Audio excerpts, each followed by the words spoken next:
નમસ્કાર, શિક્ષણની દુનિયા ચેનલમાં આપનું સ્વાગત છે. મિત્રો, આજે આપણે આદિમાનવોના જીવન વિશે પરિચય મેળવીશું. આદિમાનવો એટલે ખૂબ જ જૂના સમયના માનવો. આશરે 20 લાખ વર્ષો પહેલાંના આદિમાનવો ભટકતું જીવન જીવતા અને શિકાર કરીને પોતાનો સમય વ્યતીત કરતા. તેઓ હરણ જેવા જંગલના પ્રાણીઓ, માછલીઓ અને પક્ષીઓનો શિકાર કરી તેમજ કંદમૂળ અને ફળોને એકત્રિત કરી ખોરાક મેળવતા હતા. ઘેટાં બકરા જેવા પ્રાણીઓને સરળતાથી મારી શકાતા હોવાથી આદિમાનવો તેમને શોધવા એક જગાએથી બીજી જગાએ ભટકતા રહેતા. વળી, પાણી જીવનની જરૂરિયાત હોવાથી જ્યાં પાણી મળી રહેતું ત્યાં તેઓ રહેતા. તેઓ પથ્થર અને લાકડાના હથિયારો અને ઓજારોનો ઉપયોગ કરતા, ક્યારેક હાડકાના ઓજારોનો પણ ઉપયોગ કરતા. શિકારી અને ભટકતું જીવન જીવતા માનવો પથ્થરની ટેકનોલોજી સાથે સંકળાયેલા હોવાથી આ સમયને પાષાણયુગ કહેવામાં આવે છે. જ્યાં સારા અને મોટા પ્રમાણમાં પથ્થરો, લાકડા અને પાણી મળી રહે તેવા સ્થળોએ રહેવાનું તેઓ પસંદ કરતા. વરસાદ અને જંગલી પ્રાણીઓથી પોતાનું રક્ષણ કરવા તેઓ પ્રાકૃતિક ગુફામાં રહેતા. મધ્યપ્રદેશનું ભીમબેટકા આદિમાનવોના વસવાટ માટેનું ઉત્તમ સ્થળ મળી આવ્યું છે. તેની ગુફાઓમાં આદિમાનવે દોરેલા પક્ષીઓ, હરણ, લાકડાના ભાલા, વૃક્ષો અને માનવોના લગભગ 500 જેટલા ચિત્રો મળી આવ્યા છે, જે પ્રાકૃતિક રંગો વડે દોરેલા છે.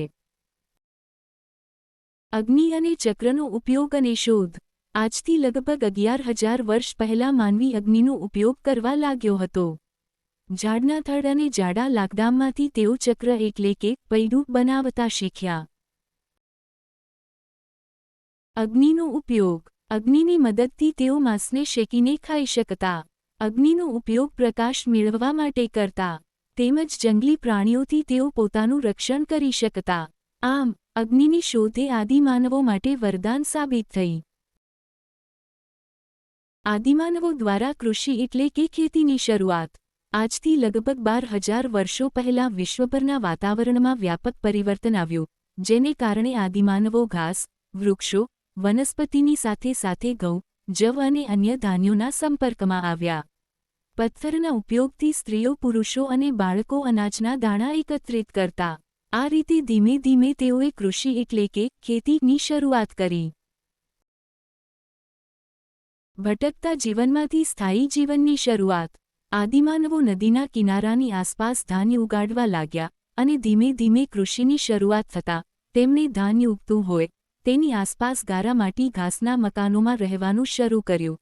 ખેતી પાકોને ઉગતા સમય લાગતો, જેથી તેઓએ જ્યાં ખેતી કરી હોય ત્યાં જ વસવાટ કરવો પડતો અને ક્રમશઃ તેમના ભટકતા જીવનનો અંત આવ્યો અને સ્થાયી જીવનની શરૂઆત થઈ. આદિમાનવો અને પશુઓ. આદિમાનવોના સ્થાયી જીવનનો પ્રથમ સાથીદાર કે મિત્ર કૂતરો હતો. તે સિવાય તેઓ ઘેટાં બકરા અને ગાય ભેંસ, ભૂંડ જેવા પશુઓથી પણ પરિચિત હતા. ધીમે ધીમે તેમણે તેમની સાથે પણ સમાયોજન શરૂ કર્યું. આવા પાલતુ પશુઓનું તેઓ જંગલના હિંસક પ્રાણીઓથી રક્ષણ કરતા. આમ તેઓ ખેતીની સાથે સાથે પશુપાલન સાથે સંકળાયા. આદિમાનવોના ઓજારો. અનાજનો સંગ્રહ કરવા તેમણે માટીના માટલા, ઘડા વગેરે બનાવવાની શરૂઆત કરી. તેઓ ખેતીના ઓજારો પથ્થરોમાંથી બનાવતા, જેમાં ખુરપી, છીણી, દાતરડાનો સમાવેશ થાય છે. આદિમાનવના ખોરાક. હવે ભટકતા જીવનનો અંત આવતા તેઓ ઘઉં, જવ અને પશુઓના માંસ ઉપરાંત માછલી અને તેમની વસાહતની આસપાસના ફળો ખાતા. આદિમાનવોના કયા સ્થળોએથી કઈ કઈ વસ્તુઓ મળી તેને લગતી માહિતી વિશે સમજીએ. 1. ઘઉં, જવ, ઘેટાં, બકરા, પથ્થરના ઓજારો મહેરગઢમાંથી મળી આવ્યા છે. 2. ચોખા, પ્રાણીઓના હાડકાં જેવી વસ્તુઓ કોલ્ડીવા, ઉત્તર પ્રદેશમાંથી મળી આવી છે. 3. ચોખા, ઘેટાં બકરા, પથ્થરના ઓજારો જેવી વસ્તુઓ મહાગઢા ઉત્તર પ્રદેશમાંથી મળી આવ્યા છે. 4. માનવ વસાહત અને ગેંડાના અવશેષો આપણા ગુજરાતના લાંગણજમાંથી મળી આવ્યા છે. 5. ઘઉં, મસૂર, કૂતરા, ખાડાવાળા મકાન બુર્જહોમ અને ગુફકરાલમાંથી મળી આવ્યા છે. 6. ભેંસ, બળદ અને ઉજારો ચિરાંદમાંથી મળી આવ્યા છે. આદિમાનવોના સ્થળો. પુરાતત્વશાસ્ત્રીઓએ શોધેલા સ્થળોમાં બુર્જહોમ, બુકરાલ, હુરંગી, મેહરગઢ, લાંગણજ અને ભીમબેટકામાંથી આપણને માનવ વસાહત અને તેમના પશુપાલનની માહિતી મળે છે.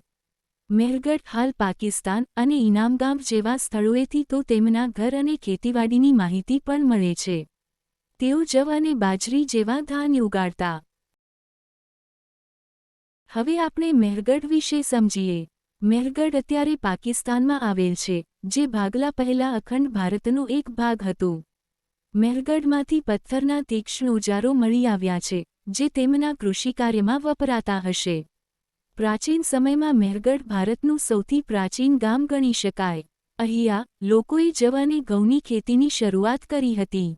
તેઓ ઘેટાં બકરા પાળતા, ખેતી કરતા અને અનાજનો સંગ્રહ કરતા.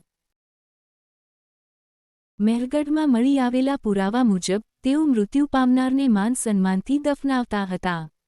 અહીંથી આવા ઘણા પુરાવા મળી આવ્યા છે.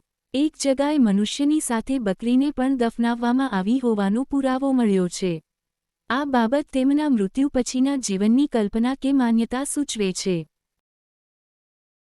ઇનામગામ. મહારાષ્ટ્રમાં ઇનામગામ નામનું સ્થળ મળી આવ્યું છે, જ્યાંથી બાળકોના મૃતદેહોના અવશેષો મળ્યા છે. તેઓ ગોળ આકારના ઘરોમાં રહેતા, પશુપાલન કરતા અને ખેતીના પાકોમાં બાજરી અને જવ પકવતા હતા. મિત્રો, મજા આવીને? આવી જ રીતે એનિમેશન દ્વારા વિવિધ વિડિયો જોવા માટે અમારી ચેનલ શિક્ષણની દુનિયાને આજે જ સબસ્ક્રાઇબ કરો.